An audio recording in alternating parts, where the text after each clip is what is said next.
The college football experience Dantabase top 25 week 3 edition on the Sports Gambling Podcast Network is brought to you by Underdog Fantasy.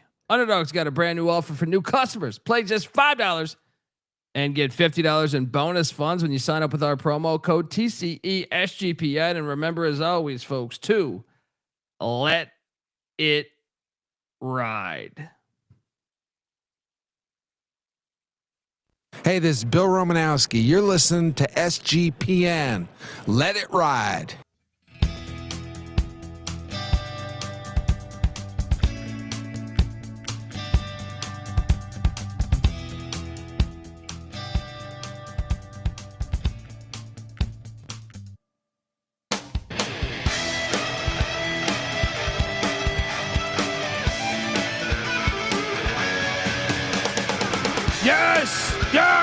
Yes. Woo! Welcome to the college football experience. Dantabase top 25 and land down under talk. YouTube.com/the college experience. If you're over there watching this show, then you might see a familiar face, and I'm not talking about me. Excited to talk about the Dantabase top 25. Excited to talk some questions in the land down under at the end of this episode. But more importantly, to quote Brian Kelly, I'm excited to just hear from your crazy ass. If you're wondering who the hell you're listening to, my name is Colby Swinging Dantabase Dan, aka Pick Dundee. That's not a pick. This is a pick. He was raised in the land down under, where a man thinks on his feet, speaks with his fists, and lives by his wits. When Dundee happened, he was a superstar. And you're nothing but a chameleon, lemon-headed, coward, tailless pussy. And I'm after you, buddy. You're going to pay for it. Good night. Oh, boy. I mean, strong weekend for me. I can only imagine this guy. I've gotten several DMs worrying about your state. Is he alive? Yes, folks. I am joined by the man behind the. I mean. If you have not been following his Twitter account at Moneyline_Mac or at TCE on SGPN, then well, as a moth flies into my face, well, you're missing out on a bundle of fun. This guy's been on one. I feel like we've seen 70 photos of either one of the following 5 things: eat shit pit, Jaeger bombs, or some sort of alcohol being inhaled, or shots of perhaps beautiful women buying you drinks or something. He has been at the Backyard Brawl all weekend. And I know he was supposed to come back on Sunday. Folks, he is still in fucking Morgantown, West Virginia right now. Give it up for Ryan McIntyre, a.k.a. Moneyline Mac. What is up, brother? And how I know... Look, Vegas voice is a thing, but I know Morgantown voice is even worse. How are you with the state of your voice? I'm getting there. I'm slowly getting back to my normal self. I'll have my normal voice hopefully by Wednesday. But yeah, packed for 3 days. Day 4, I'm still here, baby. I'm never leaving. I'm back home, baby, in Morgantown. How about them ears? Eat shit pit. Rich Rod's back. The Mountaineers are back. I see the chats talking about take Kansas. Bet against us again, baby. Good luck. Here's the mayor of Morgantown's reaction when he saw Moneyline Mac check into a hotel. Well, I don't get they bring me in cold, but they're counting down 7. And then he checked in for another hotel. Well, I don't get they bring me in cold, but they're counting down 765. And then he checked into another hotel. Well, I don't get they bring me in cold, but they're counting down 765. And then I'm sure this morning on Monday morning he was like this. Yeah, he felt like shit afterwards. But how you doing, buddy? How's everything? We tell the folks about everything, because I mean Any pepper spray? Did you light a couch? I know you tagged me in a photo of a couch burning. I don't know if that was one that someone sent you, or were you actually watching a couch burn up yourself? But either way, it was it was fantastic stuff, and I think the world was anyone on the Twitter universe, not the world, the Twitter universe was enjoying it. But tell me how everything was, man. Oh, I can't think of a better way for the weekend to go. Just with the lead up to the game, I got in on Thursday night. Got in Thursday night, and I said, all right, let's go downtown like we used to on Thursday night. So I was out till 2 or 3 in the morning, woke up, did it again on Friday. And then obviously the Eat Shit Pit chant, Sweet Caroline started playing. Then we got the game day, the lead up to that, race out to it. And you can tell you just checked into that hotel room because you were planning on leaving because the bed is still in pristine condition back there. Oh, yeah. Right there. I don't see any alcohol there. That's one, like, you probably just checked in 15 minutes before the show being like, I'm going to be here another night. Yeah. I'm going to be here another night. Where does that rank as all-time wins too? First off, this one's a lot nicer because the rates went down because it's not the football game day anymore. You were at Econo Lodge. Now you're sitting over there at a 4-star joint, right? Yeah. But to your question, I can't think of a game, and I've been a Mountaineer my whole life. Obviously, worked here, worked for Hugs. I can't remember a game like that with the magnitude of just the buildup and how the first Rich Rod era ended. The 13-9 2007 game that, like I said, we've had to sit Never heard of it. Never heard of it, by the way. 18 goddamn years we had to hear about it, and then see Pitt choke away that game, and just see Rich Rod after the game. Very emotional. Very emotional. You could just tell, and then the dance moves in the locker room. I mean, the dance moves always get better after midnight. We talked about it with his timing offense, but I just went over to Rich Rod's radio show. His whole family's there. His mom's birthday was today. So it's just good to see him back home.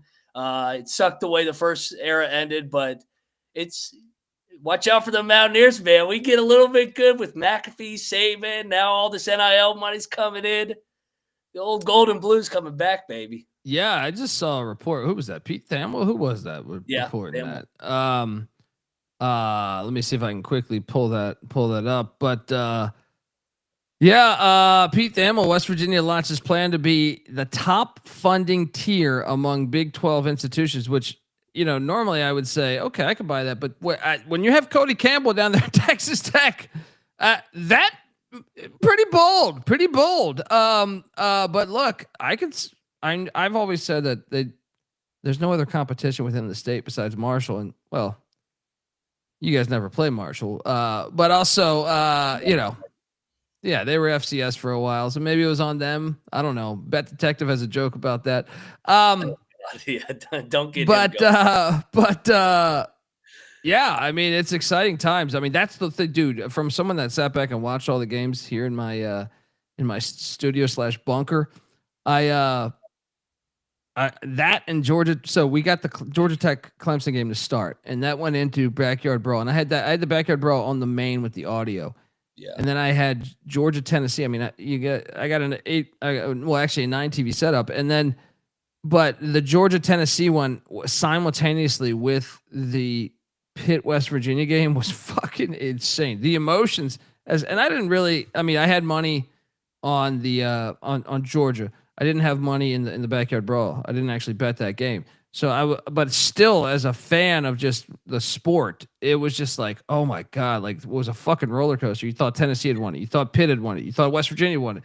It was just back and forth the entire fucking game at college football. And then when you add in the A&M Notre Dame game, it was phenomenal. And I was going to talk shit to you, but I just realized it was on cloud 9 because you did lock up Coastal Carolina, who scored 0. That parlay didn't hit. But how about the West Coast one that hit for me? Stanford and Cal outright with the Mountaineers. All over that shit, man. I had a parlay that cashed. It wasn't that one. I didn't parlay those two, but I had a parlay that cashed with LSU and stuff.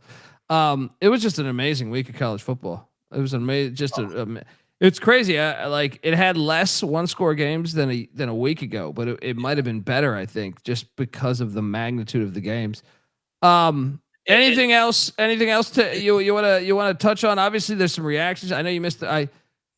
People were giving me shit for giving you the reaction. I just thought, for content's sake, it was a smart idea not to have someone 97 Jaeger bombs deep. In hindsight, because some people DM me saying, no, that's the entertainment. And I go, that's a good point. That's a good point. Yeah. But anything else you want to touch on or react to in college football? I'll just piggyback off what you just said. And whether you're a West Virginia fan or Pitt fan, if you're just a bystander, that was an awesome atmosphere to watch. Just the pure, and I think people just from listening to me talk about Pitt knows how much I hate them and how much they hate us. How that game is not going to be played for the next 3-4 years is a travesty with college football realignment. And then, just college football, man. I think that's the summary of Saturday. The game in Morgantown, the game at Georgia Tech, Georgia, South Bend. The sport is the best. It always delivers, and it's the best. That's what I'll leave it at. Well, that's a good point, though. So my wife, born and raised in Columbia, the country. And I was explaining, so I'm out here doing my shit. She has to come. She came in just to talk for a little bit, and she goes, "Whoa, that seems pretty crazy." At that, she was the backyard brawl was on. Yeah. She goes, "That place seems pretty fucking wild, like or just something to that extent." And you're like, "Yeah, my co-host is there." Yeah, and I did. I said that, and she's like. She was like, she compared it to like some of the soccer games in Columbia. She was like, those crowds look fucking vicious. Like, those like the animosity between the fan bases and how much it means between the schools. It stood out to her on TV as someone that's not even from this country. So like, that I think is a testament to how good that rivalry is, and what a damn shame that they don't play every year. If you can bring in, she was curious. That doesn't happen much. My wife does not normally care about football. She was curious, checking in on the score. Like after that, she left for a little bit, and then she's like, "Who's winning that game where they hate each other?" So if you're connecting with the lay person, that does not even care about the fuck, that's probably an incentive to play that game more often. It's real. Yeah. And I'm glad it was on ESPN in not a spotlight window. But a lot of people saw that game. Everybody saw it the first time it got played on the Thursday night game.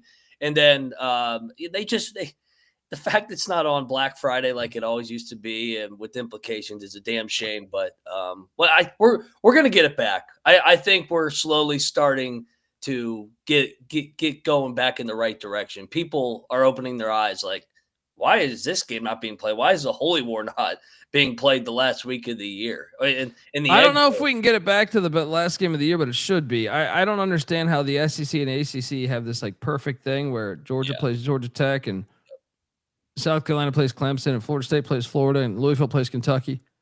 But we can't get really. Here's another thing that I for some reason I didn't remember this as much. I was like going back on some Iowa seasons under Hayden Fry and shit. They ended the season with Iowa State. That's what it should be. Yeah. Nebraska should play Colorado the final week of the season. Iowa should play Iowa State. Oklahoma should play Oklahoma State. We should be able the Apple Cup and Civil War, which is this upcoming week, should always be the final game of the season. This shit ain't rocket science. We had it figured out for 115 fucking years or 125 fucking years, whatever the fuck, 150 actually, I think. Yeah, they got to figure that out. It's still look. I'll take it on the schedule anytime, but obviously the stakes, especially now that there's a 12-team playoff, the fact that you could fuck over a team from making the playoff, it's better that way. Even if you're not in the same conference, I want them in the same conference. But if they're not going to be, you can still figure out a way to get it the final game of the season. So, there we go. Shout out to let's go. And shout out to Wingboy 6. Just met Mac at Kegler's. What's up, Gage? Yeah, and I got no idea what the fuck Kegler's is, but cheers to that. I might have got hammered there 20 years ago. Hey, one last number, 1,455 days. All you Pitt fans are going to have to look at this smile knowing that we won the last one. Eat shit pit, baby. Morgantown, you'll always be home sweet home to me. Good old Morgantown, Morgantown WV, Morgantown WV. Hilarious shit, man. Hilarious stuff. Yeah, I wanted to give you shit though, just about, I was gonna text you and I realized there's no point. The guy's on cloud 9. Right? Yeah, I'd be like, who's East Carolina? Yeah, Who's he's on cloud 9 right now. He could get punched in the face and he'll be happy about it. I Right? should have been punched in the face by multiple people this weekend. Somehow survived all the dust ups. I wanted to talk shit about that. We'll save it for Wednesday's show. How about that? We'll save it for Wednesday's show or a pick show for this week. But this is the Dantabase Top 25 edition where I break down. And I feel like this one's a better version than last week. Because look, I got some. Well, you always get critique. You always get people shitting on you on your Dantabase Top 25. Whenever the years that I've done this, there's always going to be some. I don't think some grasp the concept. And then others just want to shit talk because, hey, it's fun to shit talk. But I did it earlier than ever last week. Normally, I wait until October. And I feel like even myself could find holes in last week's one where I'm like, but this week, I think it's better because, A, we got more data on all these teams. So with no further ado, let's jump into this. At number 25, youtube.com/the college experience. It's cool to listen to audio, but I think the visual representation is always better. At number 25, I got the Nebraska Cornhuskers. And honestly, I hate that I have them ranked, right? But if I'm going blindly by the system that I built, okay, let me try to break this down for people once again. There are 38 teams that are currently undefeated. 24 of them have a true road win. 25 teams have a road/neutral site win. Nebraska is that one. So you have to somewhat honor that. And so 8 of these teams, 8 of the 8 teams have 2 Power 5 wins, which obviously pay attention to that. This is a resume-based ranking show. 7 teams have not played an FCS. Right? We'll touch on them in a second. But once again, 38 teams that are undefeated, 24 have a road win, and there's there's one other team out there that has a win that is not at home. It's a neutral site win, and that is Nebraska. So in one way, it was pretty easy for me to come up with the top 25 teams because I believe, once again, the hardest thing to do in college sports, but specifically college football, is to win on the road. I believe road wins should mean more than anything else in the sport. I have Nebraska here. I based on my system, I hate my own ranking because that was a home game against Cincinnati pretty much, but I'm honoring it as a neutral. And Akron, I do believe, is the worst team. They lost to UAB on Saturday. I saw. Unbelievable. Yeah. They're the worst, I believe. And dude, Kent State, I'm actually impressed by. I think Akron is 136 out of 136 based off of what I see. Right? Maybe UMass. They're fighting with UMass as the worst team in the country to me. Yeah, I mean, Akron's point differential is 28 points on the year, 109 given up. I mean, they have not been close. That's what I'm saying. But I have to honor it as a FBS win, even though I do believe I am taking in account that they're the worst. Yeah. Potentially the worst or second worst FBS win. And then Houston Christian is one that I personally don't believe should register as an FCS win. It's like Florida State's win against Texas A&M Commerce or whatever they changed their fucking name to. Yeah. Like it's a really low hanging fruit that you scheduled in the FCS. And it's pretty pathetic in my opinion, but I will give you 25 because the system, and that's what the system is. Your thoughts on the Cornhuskers thus far? Yeah, I'm underwhelmed in that opener. I thought we walked away with. Kind of felt like Cincinnati left some plays on the field and then just had 2 basically bye games. So we'll find out more this Saturday when they get Michigan coming to Lincoln. That is true. With Biff Poggi at the helm too, baby. Oh yeah. Biff looked better than Sharon. All right. It might be better. I tell you, Biff looked pretty fucking good. At 24, I have UNLV, and this is another one I don't really think they should be in the top 25. If you're once again, here's the thing: if you're basing on, like, someone came in on Saturday night talking shit about I had South Florida number 1. Well, I was based on the resume. I'm a fucking ECU fan. I don't want South Florida number 1. What is this? But at 24, I think UNLV they fit the criteria of what I'm saying. Resume based. Even though the schedule, UCLA keeps losing, hence the Sean Foster being fired. Sam Houston keeps losing, but they have a road win, right? They have a road win. They have a Power 5 win, and they had the same. They had last week off, but remember they played week 0, so they actually played the same amount as everybody else. So at 24, I have Dan Mullen and UNLV. You have a big test this week in Oxford. Yeah. At Jaeger-Bomb Stadium. Yeah. Yeah. I'm really curious on that game just because it's such a weird travel spot. But yeah, I mean, Vegas 3-0, they've taken care of business. Schedule's been soft, even though they beat a Big Ten team. But yeah, their offense is moving with Calandra under center though. Yeah, and once again, because I see Eric say don't agree. This is not. I'm not hypothetical. Like, Clemson is 1-2. I think Clemson would beat UNLV, but I don't think we should think about would have, could have, should have. I think you look at the wins and say, based off the criteria, this and I believe the system should work like this. I don't like. Did you see? We didn't have that one chick fuck up this week, but we had someone. we still had someone put South Carolina at number 10 and Vanderbilt not ranked. I mean, someone in Oregon ranked. Yeah, they haven't won a game yet. 0-2. Like 10 people have Notre Dame ranked. They're 0-2 and they're fucking ranked. One of them in the top 10. One of them put them in the top 10. It's like what's even the point of the game if you're still not gonna. If you're going to lose both and still be ranked in the top 10, yeah, this shit's got to stop, man. Yeah. Shout out to David Matola, 24 for the number of season tickets he's sold. And I forget who tweeted this. It's our guys from the Buckeyes. He makes a good point. A lot of these writers, and I just lived that this weekend. I wasn't writing. My guy, Josh Keatley, man, he's a fucking great guy.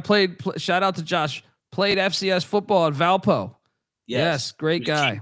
That's who it was. He makes a good point. The writers that have to go to the other game, their personal games, they're not getting eyes on this like God's eye and our setups. I mean, I wasn't writing this weekend, but I got very little eyes on all these games just because you're worried about your own game, and it shows with these rankings. Well, that's why I would normally choose, unless it was like when I was living in LA and UCLA, because there's only a couple games on late at night. Yeah. But I would only choose like one weekend a year. Mm-hmm. Like we went to Tempe last year. Yep. Right. Well, Leach when he invited us to Washington State and so on and so on. College Station, right? Because honestly, I think that should be the criteria. You can't be a beat writer because if you're going to all these games, you're not watching anything. No. And you have a clear conflict of interest. You know what I mean? Like you're fucking interviewing the coaches and know the team and the players and shit. So, I mean, yeah. But I got the running Rebs at 24. At number 23, I have Saudi Arabia State, aka Florida State. And I thought they're one of the harder ones resume wise. So most of these I follow the pretty basic resume. Mm-hmm. This was one of I think it's tough because you have an awesome one. Alabama has looked awesome ever since then. And that wasn't a close game. Florida State whooped their ass. You then played the worst FCS potentially in Texas A&M Commerce. And then you had a bye week. So what the fuck do you really like? It's very hard criteria based to evaluate Florida State. Like you played a bottom 10 FCS and then potentially a top 10 FBS, non-Dantabase rankings, like in what the bullshit rankings we'll probably have, or top 15 probably. So it's really hard with only 2 games to show for it too. So Florida State at 23, we see them. They get Kent State this weekend. So we're not going to learn anything. But Kent State is playing better ball. They are playing better ball than I'm going to lose that lock of under 1.5, man. Yeah, because they won against Merrimack. So yeah, they may be able. They gave Buffalo all they could handle, dude. I know. Yeah, to your point, Florida State's a hard one to rank because we don't really know how good Alabama is yet. I think. I mean, they looked good against Wisconsin, but it was a backup quarterback. But yeah, and then they blew out ULM. But how good is ULM? You know, like probably not very good. So, shout out to Capper. I agree. Next up at 22. I have the Illinois Fighting Illini, and what's hurting them, I thought I was going to have them jump. Duke has been a total letdown. I'm going to eat shit on that one. Duke has not looked good. Their only win is against Elon, and that shit they opened up late. If you watch that game, that score is deceiving. Mm-hmm. And then Western Michigan is trash. They haven't won anybody. So Western Illinois, they've basically beaten 3 teams that have 1 win over an FCS. Yeah, that's a terrible resume. Yeah, this is kind of a common theme. I mean, we're going to learn more about Florida State when they hit the road against Virginia next week, and we're going to learn more about Illinois when they got to go to Bloomington in primetime this week. So I'll give them some credit, though, for beating Duke on the road. Yeah, they won at Duke, which is impressive, even though that shit was not lit. It was. Yeah. So I have them at 22. And that's why I have them ahead of Florida State. They have a road win. Florida State hasn't won on the road. At number 21, I have the Houston Cougars and Willie Fritz. Another hard one to rank because you have the Power 5 win. You also have a road trip win. And once again, it's kind of a little bit like Nebraska because you were at Rice where half the fucking crowd was rooting for you, right? But they certainly played a much better FCS than Nebraska. Yeah. Stephen F. Austin is a ranked FCS many years. So I had to take an account for that. So I got the Cougs at 21. I know you could say Florida State's win against Alabama is better than anything Houston has. You're right. But Houston has 3. First, they've played 3 games. Florida State's played 2. And they didn't schedule a bottom 10 FCS. They scheduled Stephen F. Austin, who is capable of beating you. If you play shitty, and Florida State knows all about this. They lost to Jacksonville State in FCS a couple years ago. So it is a big difference to me. And that's what the polling, they don't look at that shit. They just look at FCS. Your top 30 in the FCS would go bowling in the FBS, in my opinion. Maybe top 25. I think top 30 potentially. So that's a big difference than taking on the bottom 10 in the FCS. Bottom 10 in the FCS is to me, you're playing there are 50 D2 schools that are better than your bottom 10 in the FCS. So I have Houston at 21. At number 20, I got the Buckeyes. I got a lot of shit. They're back. They're back in there. Yeah, I got a lot of shit. I can't take this guy serious. Doesn't have Ohio State in there. It wasn't based on Ohio State. It was based on the resume. And by the way, Arch Manning and Texas look like absolute shit this weekend. So I'm being generous by honoring that Texas 2-1 record against winless San Jose State and 1-win UTEP, and that was against an FCS. That's Texas's wins. So we're giving you a lot of love. Texas looks like a team that's going to go 3-9. If they play like they played against UTEP, I don't know how many games they're winning in the fucking SEC. I'll tell you that. No, they'll probably play better, and Arch will continue to get better. But man, that was pathetic. But the Ohio Bobcats, I did come away with this as a nice win for Ohio State because I think the Ohio Bobcats have established to me that they are the team to beat in the MAC. I would have Toledo probably number 2. I think Ohio is the number 1 power rated team in the MAC. So that means something. So the Buckeyes at 20. What do you think of that one? I agree. And I'll tell you what, I know Ohio State ended up blowing Ohio out in the end. That game was a game midway through the third quarter. I was obviously feel good after the brawl. I'm like, oh my God, is now are the Bobcats 13-9? Was it or 15? Yeah. What was it? 16-9, something like that. Yeah. and you covered. You want a lock battle against the bet detective here. Yeah. Yeah. It's well, especially I was impressed with the Bobcats because that was the third straight Power 4 game and playing in Columbus. But yeah, Buckeyes are a work in progress. Obviously, young quarterback, but they'll get better and better as the season goes along. They look better in Texas, to your point. Yeah, that's what I was saying. I was like, man, in a way, if you're looking at just resume based, Ohio has looked better than Texas despite being 1-2. Yeah. Because they beat West Virginia, who beat Pitt, and beat Robert Morris, and then they lose to a Rutgers team that's undefeated on by a field goal. Yep. I mean, their resume is better than Texas right now. At number 19, I have the Missouri Tigers. Missouri, it keeps getting double-digit wins against everybody. I know you ate shit on this one with the Raging Cajuns. Yeah. They're Look, playing well. They are playing well, and they're blowing out everybody. Obviously, the Kansas win, I think, is the Kansas win. The reason why I have them ahead of Ohio State is they beat Kansas by double digits, and Kansas, their resume is better than Texas's resume. So that's the logic there. And also Louisiana. Now, Ohio is a better win than Louisiana, but Central Arkansas is a better win than Grambling. That's the logic that I'm using here. Missouri at number 19. Folks, what to tell you, the college football experience, Dantabase Top 25 edition, is brought to you by us. We're a part of the Sports Gambling Podcast Network. Check out the SGPN app in the App Store for easy access to all our free picks and props. It is free to download. So do that and let it ride.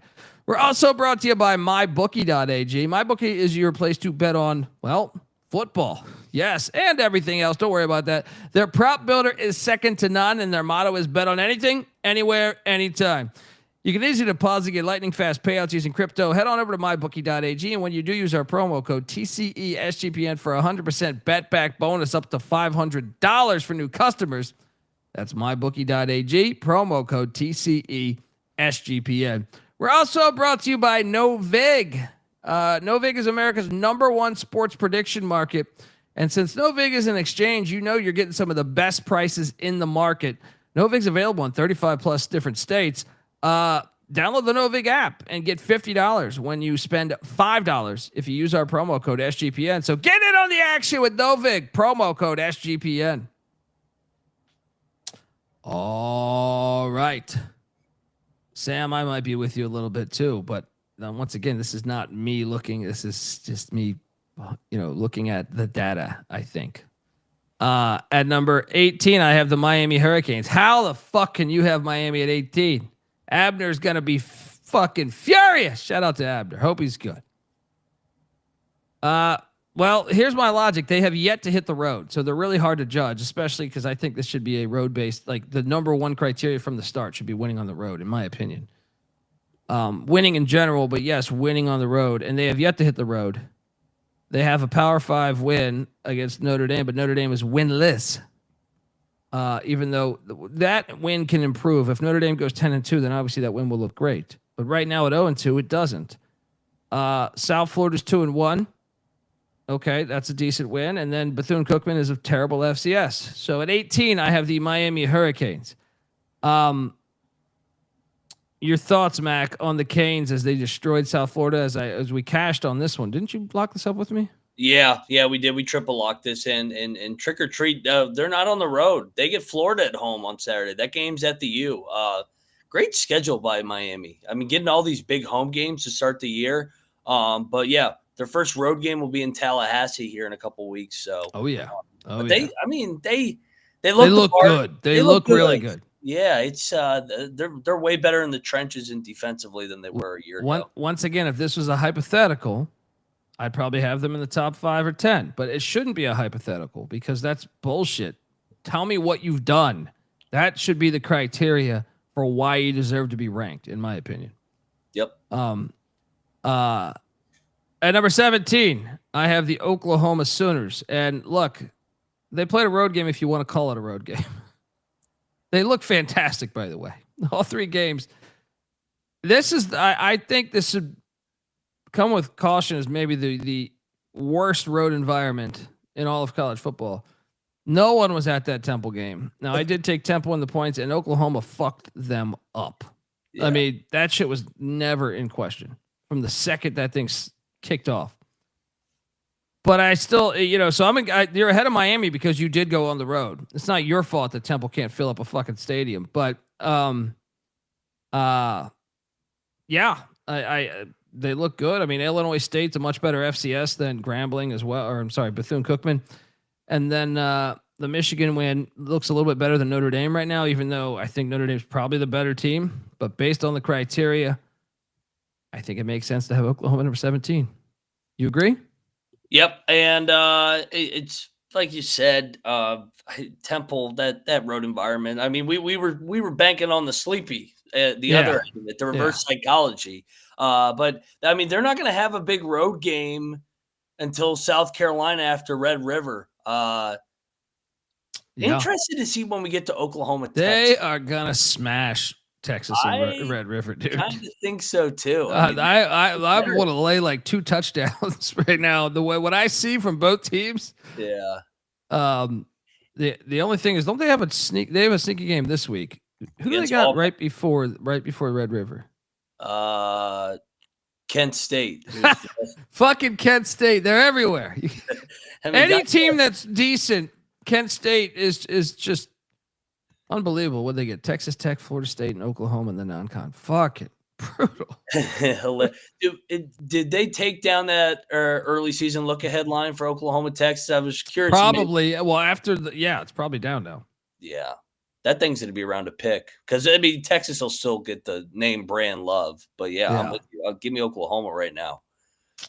At number 16, I got the Utah Utes. Man, what a horrible beat for the Wyoming backers. But Wyoming's offense. They need to fire Jay Johnson. That OC's fucking trash. That offense is terrible. But hey, Utah's credit, they came up on one of the harder road environments in I believe all the country. But certainly, if you're going to say group of 5 road environments, I think this might be the hardest. Boise may be the only one harder, I would say. Like to go into Laramie and dominate the way they did. Pretty fucking impressive. They also destroyed UCLA. That was on the road. They actually have 2 road wins. Yep. And they beat a Cal Poly FCS team that's somewhat has a pulse. So shout out to Kyle Whittingham and Utah, even though that was a dirty cover, you filthy animal. I would never tell you that to your face, coach. Right? Would you put UCLA or not UCLA, Utah's schedule against pretty much anybody these first 5 games after this? I mean, they got the big one against Texas Tech with both teams at the top of the Big 12 market. And then they come to Morgantown next week. So like in terms of travel spots, play at UCLA, then at Wyoming, then in Morgantown. That's 3 road games in 5 weeks. And Missouri, Missouri won't even play a road game until October 20th or some shit. Yeah. Utah is such a physical team, man. They're fun to watch. I have them at 16. At number 15, I have Mississippi State. They dropped back some because they played Alcorn State, and that's how it should go. Alcorn looks pretty terrible. Alcorn lost to Northwestern State, who is been involved in 2 sped up clock games in the past 2 weeks where they basically just said, you know what, we should call this a game.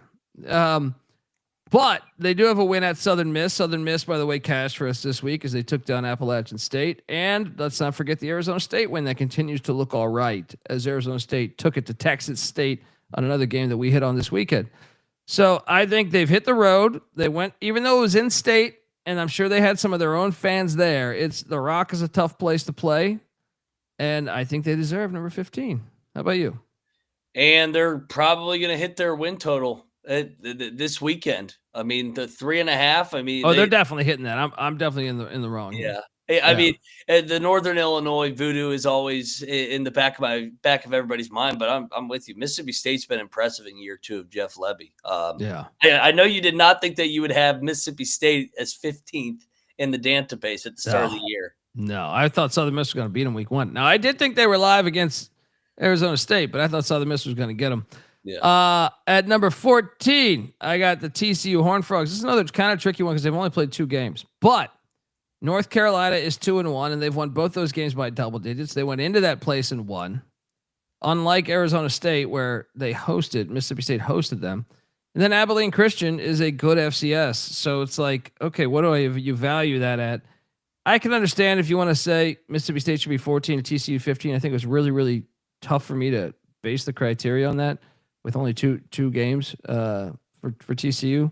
But I think it's pretty fucking close because Abilene, I would lay 24.5 with Abilene if they took on Alcorn State tomorrow. So it is a big difference there. At number 13, I have them Dogs. Oh my God. What a you win. Lucky fuckers. You lucky fuckers. So the look, I mean, they get Tennessee. Tennessee misses that kick. That place was on fire. Credit to Georgia. Gut check too. Down 21-7. Gut check game. Very, very gritty win for them Dogs. And then Marshall finally got a win for them because Marshall's on their resume. Also, Austin Peay. Remember, let's not forget them Governors whooped up on Middle Tennessee. FCS and Middle Tennessee somehow managed to beat Nevada despite being shut out for 54 minutes.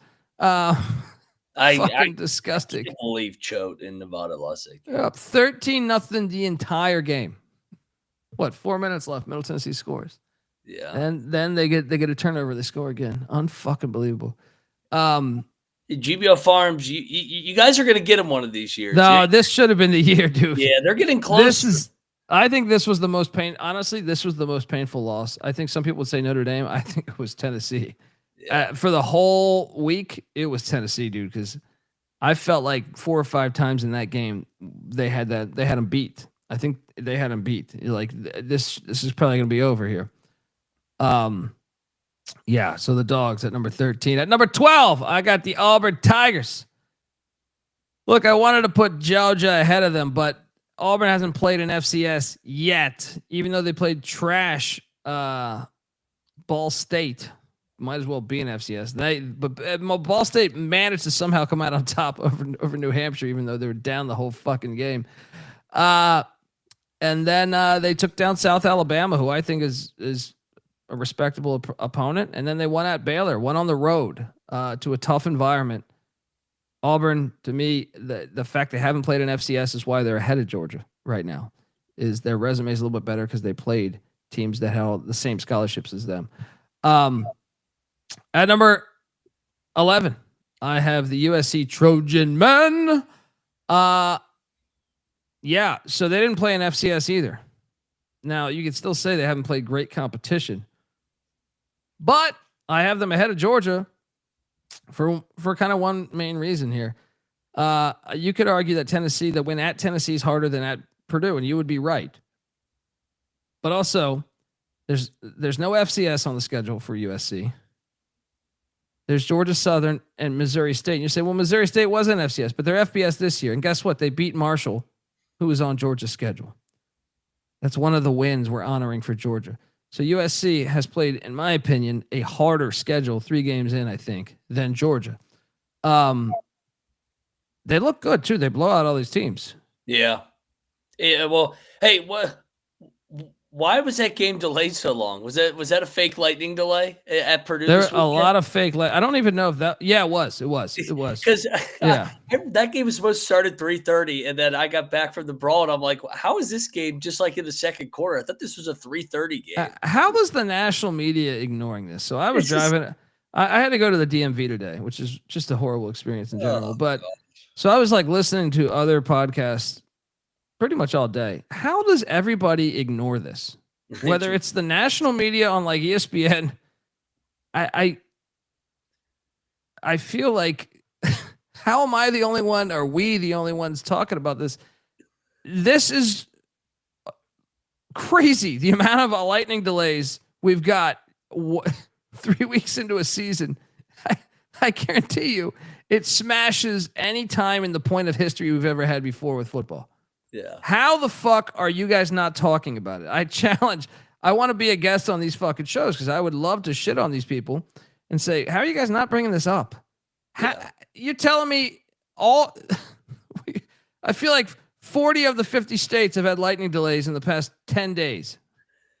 How's that possible? I don't believe this. What are we living in right now? Right? Is there a super volcano going off or some shit? Like what are we? This is just fake. Change the parameters. Yeah. And I feel like they're getting longer and longer too. Like this USC Purdue one was like 2.5, 3 hours. Like that is ridiculous and so unfair to the fans. Yeah, and shout out to Sam because when they call a lightning delay for just rain, it's a bit suspect. Yes, and Stacking the Money was all over this. I think he was referring to the South Florida Miami game when he looked it up and there was no lightning in the area. It was just rain. And what's happening? Who's making the call on this? That should be ridiculed by our sports media because that's the checks and balances system. This sport has been existing since fucking 60s, right? And we've never moved games because of rainfall. Yeah. That's part of the damn sport. That's what part of the appeal. What's going on? They act like they're going to fucking melt. I mean, Jesus. I'm shocked that more people aren't talking about the pandemic, the lightning pandemic in America. All right. Don't. I'm surprised we're wearing jeans. Those lightning strikes will hit that goddamn zipper. All right. Your cock will be fried. I mean, God damn it, man. What every goddamn thing. It was hilarious this weekend because I was at the game. They do the scores in between timeouts, and it just kept going. What quarter it's in, it just kept going. Delay. And I'm like, how many fucking games are delayed right now? I said, this is so fake. And I mean, it's ridiculous. Thank God I was not at one of those games. Does anybody know a weatherman? I would like to have a weatherman on the show. Anybody related? I think I know a comic that used to be a weatherman. I got to hit him up. I haven't talked to him in a long time, but I got to hit him up. Shout out to Bolson giving us $20. Shout out to all the hard work you guys put in. Hit on a parlay of ODU, Southern Miss, Vandy, and Stanford. Sprinkled the money line on all of them as well. Great insights on the preview. Thank you, Bolson. Appreciate you and cheers, man. Big time. Let's go. Yeah, they say it's an 8 mile radius. It used to be 6 as of like 2018 or 19 or something. I don't buy it. And what I want to know is there a checks and balance system for this? That's what I'm saying. I don't buy it. As someone that's watched the sport my entire fucking life, I do not buy it. I could buy one day in one specific area. Like if all of South Florida's got lightning, I could see 5 games canceled all there. But the fact that it was spread out, not this past Saturday. Well, this Saturday was a little spread out with West Lafayette, Lubbock, and a few other spots. But in South Florida, the week before was even worse. It was like every fucking state in the country. I don't believe it. I don't believe it. Okay, Sam says reach out to Reed Timmer on socials. Reed Timmer. I'm going to write that name down right now. Shout out to Reed Timmer. Because we got to talk. We got to talk, man. Yeah, USC, though, at number 11. Shout out to Bolson. Shout out to Sam. At number 10, actually, before I get to my top 10, I want to let you know that the college football experience is brought to you by Underdog Fantasy. Look, Underdog's a great place to play fantasy pick'em. You can win up to 500 times the amount of money you enter. Simply pick higher or lower on your favorite player's stats. Available for a ton of different sports too, even like CFL. I've gotten in on CFL action over there too. Underdog's got a brand new offer for new customers too. Play $5, get $50 in bonus funds when you sign up with our promo code TCESGPN. We're also brought to you by Rhythm. Rhythm is off to a great start in college football and NFL. Rhythm has introduced a leaderboard with weekly cash prizes just for tracking your bets in the app. Track 5 bets of the same type from any model that you build, and you could win $1,000. So what are you doing, folks? Jump on over there. Use the promo code SGPN25 when you download the Rhythm app for 25% off your first month. Once again, download Rhythm. Use the promo code SGPN25. That's Rhythm, RITHMM, SGPN25. All right, we are back. Chat's cracking me up here. Oh yeah. Chat's ready to roll tonight. They're always rolling, man. They're always rolling. We are very grateful.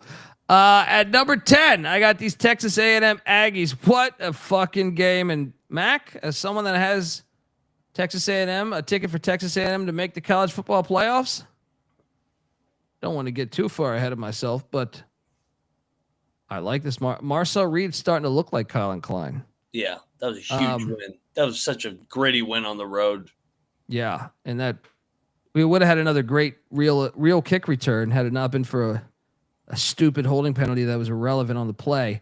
But they still got that dub. The Aggies, I think they have one of the best road wins, and then they haven't played an FCS.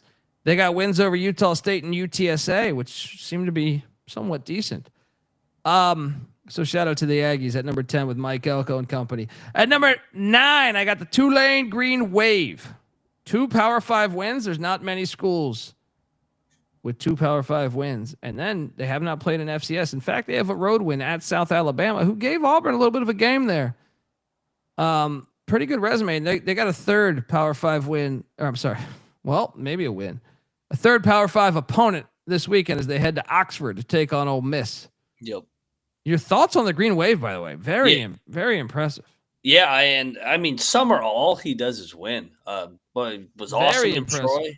And when we previewed them, man, they lost their entire roster. I know they bring in Retzlaff, and I think Retzlaff looks better. He does. Yeah, I'm see what happens when I've known this for a long time. The more ass you get, the better life is for you. You start playing football better. Before we was at BYU, like you do not have sex with that girl. I know she wants. Right? That's what I'm saying. He's like, God damn it. And he's just throwing these interceptions.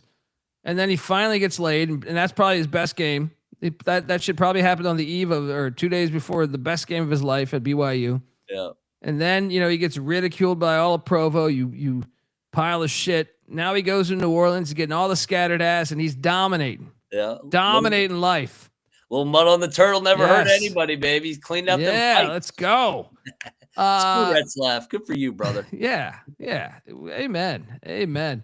At number 8, I got the California Golden Bears, man. We cashed on them, and buddy, watch out. I think people are sleeping. I told you this staff is good, man. Wilcox is a very good defensive mind, in my opinion.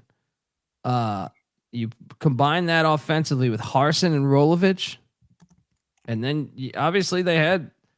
I mean, we thought Devin Brown. Everyone thought Devin Brown would start. They had this dude in their pocket, former. What do we call his nickname now? I forget his nickname, but Sagopulate. Sagopulate. Yeah, I don't know how to say it, but he's a beast. And they have a great ACC schedule. They do. That was why we took the over. I mean, we blindly were going to trust Rolovich and company and Harsin with the coaching and Wilcox, but one of the other appeals is they don't really get the top teams outside of SMU. People are sleeping. They get at Louisville, I think, but they could be. I'm not going to say it's going to happen, but they could be the wild card that no one's talking about in the ACC. Yep. Because you look at that schedule. I think they host Duke. Duke doesn't look very good right now. They host Carolina. Stanford on the schedule because of the rivalry game. Who do they get besides that? BC or something? At BC, at Virginia Tech. I mean, dude, they could win these fucking games. I mean, how many Virginia Tech fans are going to even be at that game? Yeah. All of a sudden, that environment doesn't look good. So you definitely can make the case for a 9-10 win season with this path. Yeah. It's going to be fascinating to watch. They got at San Diego State at the Snapper this weekend. Cal at number 8, they have a road win against Power 5. And then they have a home win against a Power 5. 2 Power 5s there. So Cal at number 8. At number 7, I got the Oregon Ducks. Quack, quack. 2 Power 5 wins and 2 dominating Power 5 wins, although Northwestern did cover. Also, a very good FCS win with Montana State. Shout out to Ron in the chat. I know he's a Bobcat through and through. I still think it's their Power 5s are a little more phony than Cal's. Mm-hmm. Like Cal's, actually Oregon State is a train wreck, but I think Minnesota will probably be a bowl team. Northwestern and Oklahoma State, I don't know. Yeah. But Montana State is a very good FCS win, and I value that much more than I do Texas Southern. So that's the logic on having the Ducks at number 7. At number 6, I got the Pussy Pack of NC State. I mean, is this an honesty fucking thing or what? Yeah, you keep having to put them on there. I know it hurts you. Look at this, man. They got 2 Power 5 wins, and then their third win is against an East Carolina team that's whooping ass right now. Their resume is good, and they have a road win, even though it's at Wake Forest. I was at that game, and let me tell you, that was like a 60-40 Wake Forest NC State crowd. Yeah. But if you're going to honor the criteria, you got to stick to it. It was a road game. They won. They won by double digits. Pretty convincing. And Virginia continues to look good, and East Carolina continues to look good. So the teams they've beat have all looked good. And remember, Wake was undefeated when they beat them. So the Pussy Pack at number 6. At number 5, I got them Ole Miss Rebels. Trinidad Chambliss. Who knew? Oh, I knew. Because I watch Ferris State football. I didn't know he'd be that good, though. I'm not bullshitting you. Because Austin Simmons, their starting quarterback, was out, but Trinidad Chambliss comes in from Ferris State, and he was fired this past week against Arkansas. They got wins against Arkansas, Kentucky, and Georgia State. The Georgia State one's not great, but I mean, it's not an FCS. It's not an FCS, but the other two are pretty good. So I got the Rebels at number 5 here. Your thoughts? Yeah, I mean, that was an that whenever Ole Miss and Arkansas play, I feel like it's always a track meet entertaining game. So Ole Miss, they got the road win at Kentucky. They have a favorable schedule too. I mean, this team could back into a 9-10 win season and maybe even a playoff. I don't know if their defense is good enough though, man. Like Arkansas kind of shit the bed. They were driving to win that game and they fumbled. As much as Trinidad Chambliss is a beast, and the offense is going to fly for Ole Miss, I just wonder about that defense. They're going to lose to someone that you're not expecting because that defense. Yeah, maybe that's it. And shout out to GBO Farm. Save Ferris State. Save Ferris State. Do you get the reference? And yeah, UTRVG looking good. At number 4, I got the Iowa State Cyclones. When you see some of these top 25 shit, dude, who was it that has Notre Dame above Iowa State? Iowa State even has the extra data point because they've played 4 games. Yeah. So they have Notre Dame's only played 2. They've lost both. And people in the AP poll, you have double the amount of wins. Games in Dublin, fucking Ireland, and Jonesboro, Arkansas, and then a Big Ten win against this, a team that goes bowling every fucking year. And you're putting an 0-2 Notre Dame team above them. It's hilarious. That is disgusting for the fucking sport, dude. Absolutely disgusting. How do you put a team that has 4 less wins? Unbelievable. It's really mind numbing. Like everyone should be fired that made, like, they should all be relieved of the AP. They should all be relieved of their votes. Number 4 though, I got Iowa State, and obviously, like, you can make a case for them being number 1 in my opinion. At number 3, I got the Georgia Tech Yellow Jackets. They have a road win at Colorado. First of all, they have 2 Power 5 wins. Road win at Colorado, and then a win against Clemson. The problem is Colorado and Clemson are both 1-2, and then Gardner Webb is an FCS who's all right. They're not a terrible FCS, but they're not a great FCS. So it's the resume when you look at it like that. Even though we think Clemson will be good and we think Colorado will be 500-ish, it's still a nice road win. But Georgia Tech at number 3. Number 2, I got the LSU Tigers. You hear Brian Kelly post game? What a dickhead! What a dickhead! Brian Kelly will be Brian Kelly. I mean, look, I get it. You won the game and you're going to scrutinize something. It's like, well, we won the fucking game. But at the same time, it's like, I think it's also an honest question. Why does the run game suck? Right. But look, they have a really good resume. You could argue this is the best, even though Clemson's 1-2, it's at Clemson. Mm-hmm. They took on Florida, who's 1-2, but they didn't play an FCS. That third game is against La Tech, who actually looks good. So when you combine the 3, you have 2 Power 5 wins and La Tech, who looks like they look like a team that's going to play in the CUSA Championship with the way Liberty's been playing. So, shout out to them Tigers, Brian Kelly's family. And you know who's at number 1, Mac? Because there's only one team in all of college football right now that have 2 Power 5 road wins, and that is Diego pissing Pavia. All right, and Vanderbilt, and double-digit wins at that. Yes. It's not our fault. Lenora Sellers got dinged on a play. Shane, I lost so much respect for Shane Beamer this weekend by just complaining like a 4th grader on helmet to helmet hit. It's good God, the guy. It was football play. It was not he should not have been targeting. But Vanderbilt, dude, the resume, they have 2 Power 5 road wins. No one else in the country has that. I'm starting to think Vandy could get to the playoff. I mean, when you go on the road, I know Virginia Tech fired pride, but that still was a lit environment for that game. And then that was the death kiss. Old Dominion finished them. Yes. But Vandy in the second half, because remember the Hokies were up 10. Yep. Vandy in the second half was that was to me the real detonation of the Virginia Tech program. Yeah, and then you go to South Carolina, which was a lit environment. When you go into 2 lit environments and blow them out back-to-back weeks, that's when you start catching my attention. So, man, I can't believe how much Pavia has just changed the total culture of this program. But I thought recruiting rankings, man, I can't wait. I can't wait because you're basically seeing like a hybrid version of New Mexico State. Yeah. Please, dude, I think they're live. I mean, a little intimidated about the at Bama game, but when they're hosting LSU, when they go at Texas, I think they could beat those teams, man. I'm not saying they're going to beat them all, but I think they can play with those fucking teams, man. You have a super experienced quarterback who's a fucking dog, plays football the way the fucking game should be played, which is rare, believe it or not, unfortunately. Quarterback that actually blocks and fucking plays physical.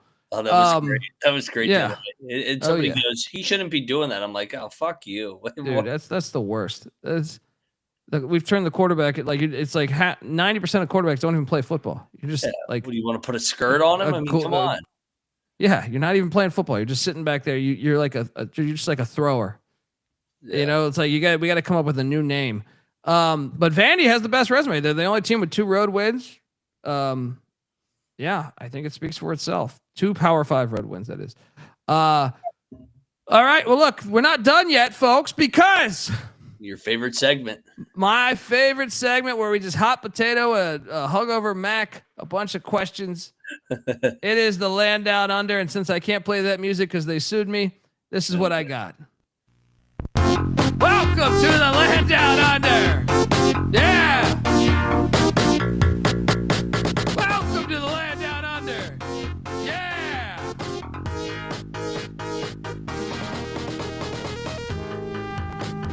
This is beautiful.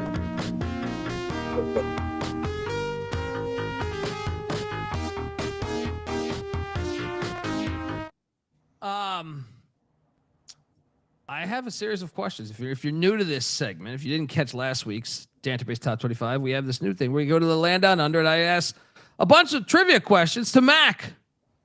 It's all subjective nonsense, but it's called Entertainment 101 to some. It's called bullshit to others. And that's life, if I had to explain it to somebody.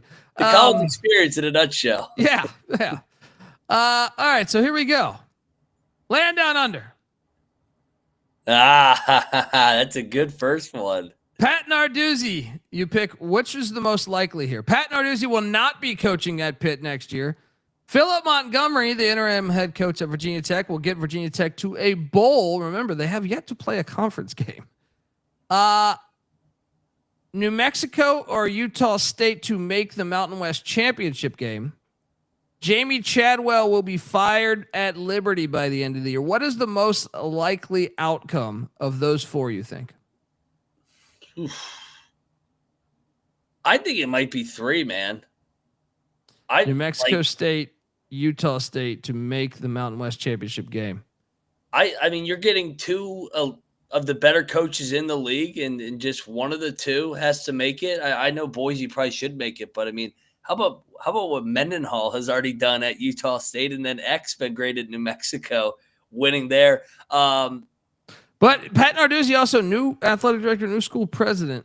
Yeah. You better have a good ACC run. The thing with Narduzzi is you can't lose. We just saw it with Neil last year. You can't lose that game the way you lost that game. Outcoached completely down the stretch. And I don't know. Pitt, I mean, I shit on Pitt all weekend. They're 2-7 in their last 9 games. Their only 2 wins are against fucking Central Michigan and Duquesne. This program is completely plummeted over the last calendar year. And it's beautiful to watch. 12-16 in your last 28 games. You fucking Mac tonight. Come on, make it Mac so tonight. great. They suck. So wait, so gun to your head here. You're saying New Mexico or Utah State is more likely to make the Mountain West Championship game than Narduzzi to be back at Pitt next year? Yeah, I think Narduzzi will still get Pitt to a bowl. Okay. As much as I just shit on them, they do return their whole entire team. I mean, you picked them to go to the fucking ACC Championship game. I did. It's looking very questionable. Narduzzi was the coach. Very questionable. Next up, we got real quick that fourth bullet. We need to do an investigation. What happened to Liberty, dude? I got a feeling their next 2 games are JMU and Old Dominion, who look awesome. I think they're going to be 1-4 with that being an FCS win against Maine, which was 7-7 in the fourth quarter. That could get him fired. He might not even make it through the year. They have fuck you money. That they're not going to stand for that. I can't believe what happened. I thought they were going to run away with this. Like, they can't be Bowling Green now. In game 2 of a new regime, new offense, new defense, 60 transfers. What? Yeah. I don't know. I mean, that one is tricky. That one might be the most likely when you think about Old Dominion or JMU and Old Dominion on deck. Yeah. I don't know. Most likely to get to the conference championship game, Mac. You have NC State, currently undefeated, but 1-0 in the ACC, even though they've won against 2 ACC opponents. Vanderbilt, who's 1-0 in the SEC. Michigan State, who has yet to play a conference game. Arizona, who is 1-0, but not really 1-0 within the Big 12 because that was a non-con game. Which of these do you think is most likely to make their conference championship game? Give me Arizona. The Big 12 never disappoints. Everybody was so out on Brennan at the beginning of the year. They said he can't coach, and they look good, man. I've been impressed. Fafita looks like his old self again.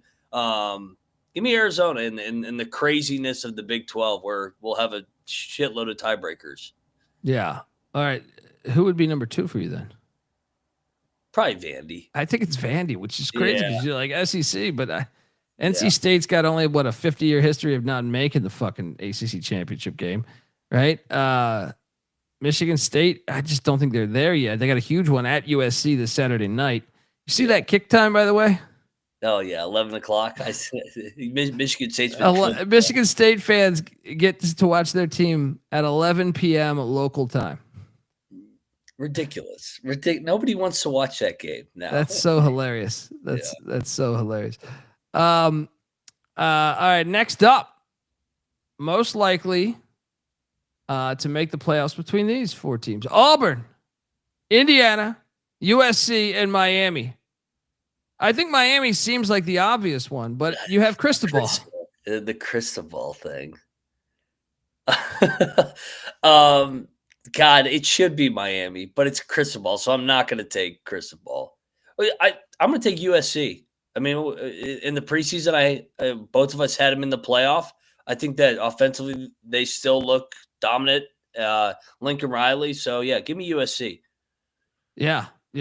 I think I would agree with you. I think USC 1, Miami 2. Yeah, I kind of think Indiana maybe. Yeah. Big one this weekend, man. Indiana, Illinois. Yeah. Next up. This is a good one here. Most counterfeit undefeated team between these 4: Ole Miss, Nebraska, Illinois, Louisville. I think Ole Miss. I like everything we say about Lane Kiffin. Like, we love Lane, but he just they drop too many games that just leave you scratching your head. And yeah, It could be Nebraska though.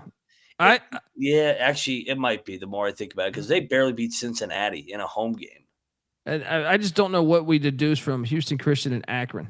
Yeah, actually, So it's like, yeah, give me Nebraska. yeah. See, folks, I told you. You still get it occasionally. I think tide turning. As I remember, I was raised in the desert, but tides kind of turn. It's easy to see a tide turn. Did I say those words? I like this though because you have the chat just going. They're all over the place. You have many different answers in the chat. Next up, which group of 5 out of these 4 is most likely to make the college football playoff? North Texas, New Mexico, Southern Miss, or Ohio?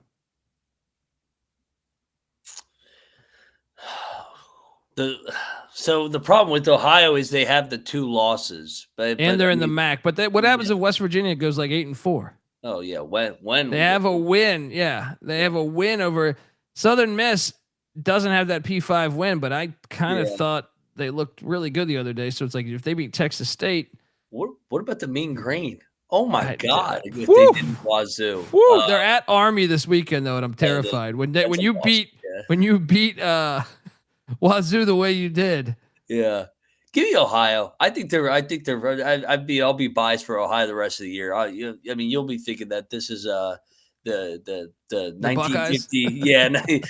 You'll be thinking I'm talking about the Buckeyes instead of the Bobcats though. Yeah. I had a hard time answering this myself. I was thinking, well, if Tim Skipper, UCLA's intern, or I'm sorry, not intern, interim head coach, is able to get to 5 wins and maybe in the Big Ten, but I don't think he can. I think they're going to go like, yeah. So I actually thought Southern Miss maybe if they go 11-1. And if Mississippi State has a hell of a year, then that loss. Yeah. The problem with the Fun Belt and the MAC is you just know that there's going to be crazy upsets in that league. Yeah. Shout out to Carlton. Says if Southern Miss balls out. Next up, we got another one for you. Which first-year coach has been more impressive? Frank Wright at Stanford, coming off he's 1-0 in ACC play. Yep. Willie Simmons at the airport. I told you went with that foo cha FAU bullshit. That was a mistake. Scotty Abel at Rice, who this Thursday night will be taking on the Clits, or Mark Carney at Kent State. Which one has been the most impressive to you? I think Simmons at FIU.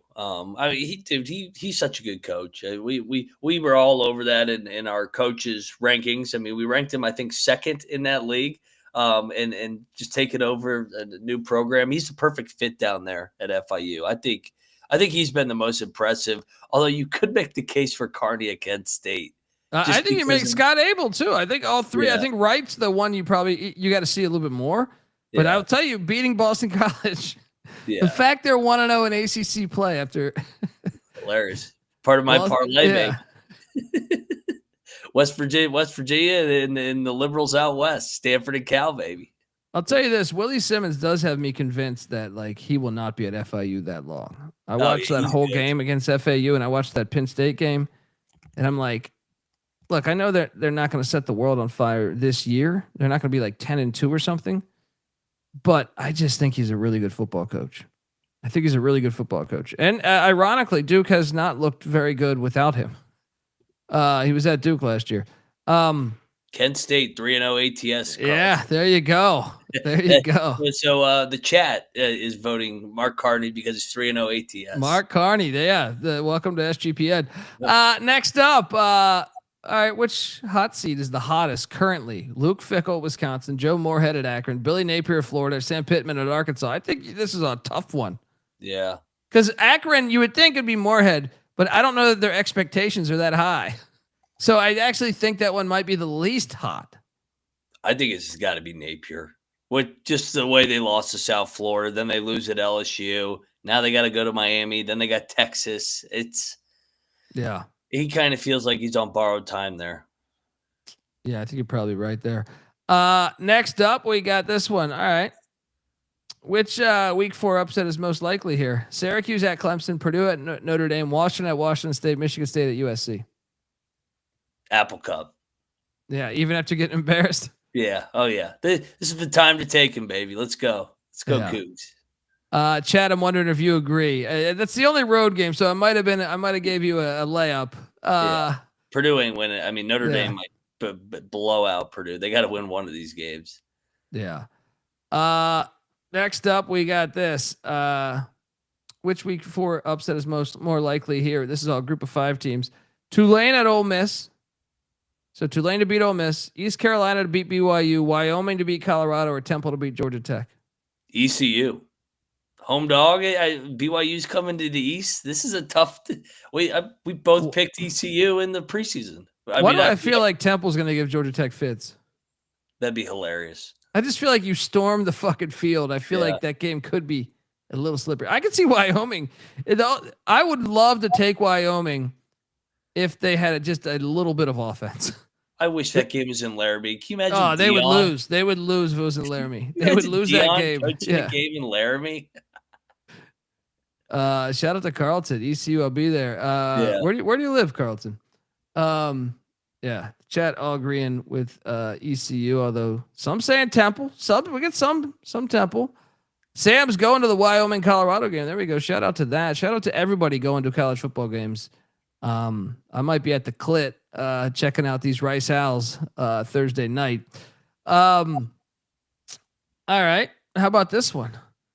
Which upset's more likely here? Air Force to beat Boise State, Miami, Ohio to beat UNLV, Colorado State to beat the Roadrunners, or Nevada and Jeff Choate to come into Bowling Green and take down the Tops. I think it's Miami of Ohio. I mean, we laid out UNLV's counterfeit. Although we keep saying that every year, they just keep shitting on us. But that's a tough road spot. Watch out for those Falcons off a tough loss here to Utah State Calhoun. That could be sneaky, man. That could be sneaky. Yes. I think because Miami, Ohio hasn't looked as good as I thought they would look. Yeah. So I'm going to actually answer this with Boise Air Force. I think that's the scary game. All right, a few more of these and then we're out of here. Which week 4 rivalry game do you want to see most? Oregon State, the Civil War, Washington State, the Apple Cup, NC State, Duke, or the last version of the Iron Skillet? The Iron Skillet, definitely for me. Because the first 2 are played on the wrong weekends, just like we just talked about with the brawl. But SMU, TCU, final Iron Skillet, and with what happened last year when Dykes got thrown out.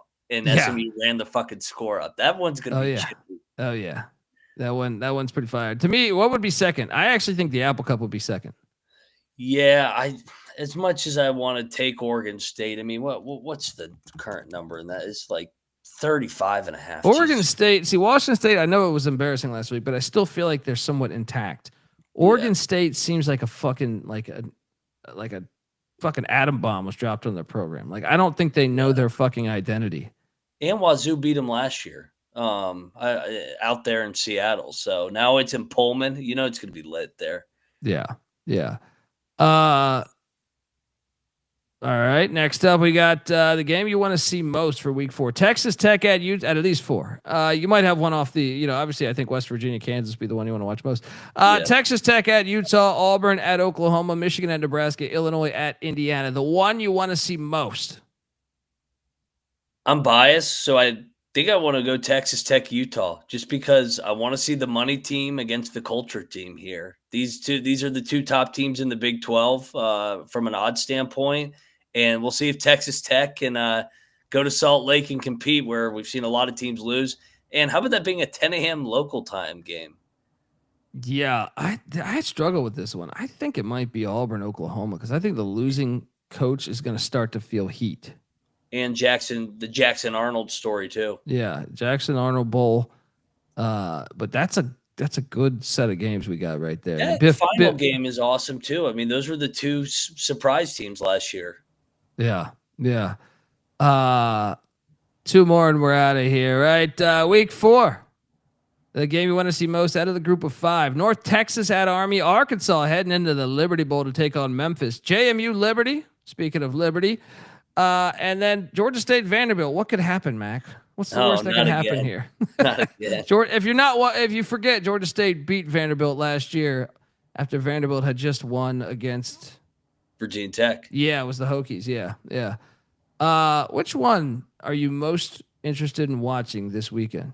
Give me the third one. Those two programs don't like each other. That's turned into a chippy rivalry with both spending as much as they do. Two best programs in the state of Virginia, and Chadwell all of a sudden feeling a little bit of heat. Yeah, because they're at Old Dominion after this week. So to me, they got to get this one. I actually think, dude, I think this is the right answer. Even though I want to see all these other ones, like I think it's the right answer because there is potential for like Liberty to just really be asked this year. Like the whole season blows up to me if you lose to JMU, because I think that means you're losing at Old Dominion too. If you win this game, then it rewrites everything a little bit. So I completely agree. All right, final question. We go to the coaching ranks. We asked you this last week. This is a different set. First coach to be hired as head coach, Jimbo Fisher. He wants back in. Buster Faulkner, the offensive coordinator for Georgia Tech. D'Anton Lynn, the defensive coordinator for USC, is doing a great job. Or Lincoln Riley's brother, Garrett Riley, the OC at Clemson. They're not as hot as normal, but I still feel like he's got a pretty strong odds to get a job in the next year or two. Who gets hired first? This is a diverse card here. You got some coordinators. You got some guys sat out with the natty. Yeah. I'll go Jimbo. Somebody's going to hire Jimbo. Well, once they go to the media and they serve the Hokies, right? You think it's the Hokies? Yeah, I mean, because Jimbo's from West Virginia, Blacksburg, not too far. I think somebody's going to take a shot on Jimbo here. I think Georgia Tech, dude. Have you looked at Georgia Tech's remaining schedule? It's favorable. I mean, that was why everybody had him as a sleeper team to make the playoffs. So you're telling me if they make the playoffs, he'll get a job. That's what I mean. No, but that's an interesting thing. Because if you make the playoffs now, that actually backfires with you getting hired, right? That's what happened to Coltonicki last year at Penn State. So they would need to get to the ACC Championship and lose to Miami, and then he could be the next head coach at, say, Florida, or say, some other big G5, school. Yeah. What if Beamer leaves for Vatech? I don't think it's going to happen, but I'm just saying it opens. There's a bunch of different schools. Yeah, G5. It could be G5 too. Yeah. Could be Tulane. What if Sumrall leaves for Kentucky or Florida or something? Florida, yeah. Tulane, Buster Faulkner or Tulane. I could totally see it. Yeah. I want UCLA to hire Garrett Riley, so we have Lincoln Riley versus Garrett Riley every. Oh, that'd be great. Please, UCLA, please do this. All right, folks, that's our show. We will be back tomorrow. We'll talk weekday games. We only got 3 of them, so it's not going to be. Or actually, we got 4. We got Ivy League kicking off this Friday. They start the season a little later. So check us out there. Don't forget our pick show. We will pick every single game for the week Wednesday night, 9 p.m. Eastern. And then don't forget our FCS show on Thursday. And we're going to have the DFS show going this Friday. Myself, Rob Donaldson, doing a little DFS action. So DFS show coming back to life. Breaking news. Woo! The DFS show will be back. Folks, give Moneyline Mac a follow on Twitter at Moneyline_Mac. I'm on Twitter at TheColbyD. Let me know your thoughts on the Dantabase Top 25 and all these trivia questions that are all subjective and nonsense. But it's fun to talk about, fun to throw around your fucking brains. Besides all those other Jaeger bombs you threw in Morgantown this past weekend. I need to go to bed. Yeah, that's about to say. You're like, God damn it, Cole, you're asking me Buster Faulkner shit. It's like I just. On cloud 9, I'm going to be on cloud 9. Damn it, Buster Faulkner. What is that? Like, I got myself a big water sauna here. I can get my brain cells back, and we'll do it all over again this weekend. Hell yeah, brother. Hell yeah. Give Moneyline Mac a follow on Twitter at Moneyline_Mac. I'm on Twitter at TheColbyD. The College Football Experience is on Twitter at TCE on SGPN. YouTube.com/The College Experience. Hit that like and subscribe button. Tell a friend. Check out the Sports Gambling Podcast, the College Basketball Experience, by the way. We got college basketball right around the corner, folks. Back tomorrow. And remember, we go live every night of the season talking every game of the season. If you're a Long Island fan, if you're a TCU fan, if you're a Stony Brook fan, whatever, UC Riverside, we got you covered. Till next time, this is the college football experience, Dantabase top 25 style. You better start thinking about yours. And we out of here. Run and shoot. We can live